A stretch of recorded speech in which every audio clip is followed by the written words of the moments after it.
Zee 24 तासच्या to the point मुलाखतीत अजितदादा विलिनीकरणावर सकारात्मक, राजकारणात कुणी कुणाचा कायमचा शत्रू नसतो सांगून दिले होते एकत्र येण्याचे संकेत.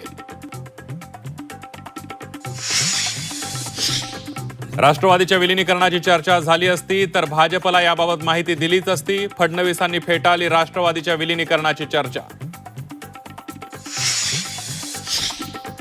राष्ट्रवादीच्या राष्ट्रीय अध्यक्षपदी प्रफुल्ल पटेल, केंद्रीय मंत्री पियुष गोयल यांचं मोठं विधान. तर पटेल, सुनील तटकरेंनी मात्र गोयल यांचा दावा फेटाळला. दिशाभूल करणारी माहिती दिल्याबद्दल गोयल यांचा माफीनामा. राष्ट्रीय अध्यक्षा सुनेत्रा पवारच होतील, दुसरा कुणीही अध्यक्ष होणार नाही. सह्यांबाबत आपल्याला माहित नाही. माणिकराव कोकाडेंकडून भूमिका स्पष्ट. राज्यसभेवर पार्थला पाठवायचं की जय पवारांना, हा निर्णय सर्वस्वी राष्ट्रवादीचा. मुख्यमंत्री देवेंद्र फडणवीसांचं स्पष्टीकरण.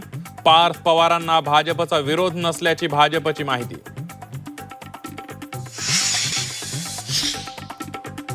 आणि बजेटमधून सर्वसामान्य करदात्यांना दिलासा नाहीच. टॅक्स स्लॅबमध्ये कुठलाही बदल नाही.